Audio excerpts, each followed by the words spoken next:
معظمية الشام 10 رمضان. إحراق المنازل ودهم السيارات والدبابة وسرقة البيوت. سرقة البيوت. نحن قلنا الله يا بشار الأسد الله بيعوض علينا.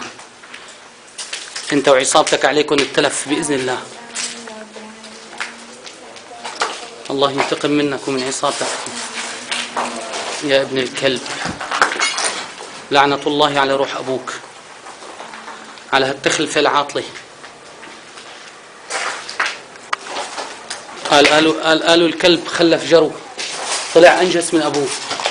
لعنة الله عليه وعلى أبوه. أهل المعظمية وكل سوريا عليها العوض يا بشار الأسد. أنت وجماعتك عليكم التلف بإذن الله. بإذن الله. قد ما هدمت وحرقت وكسرت وسرقت، نحن المنتصرين بإذن الله.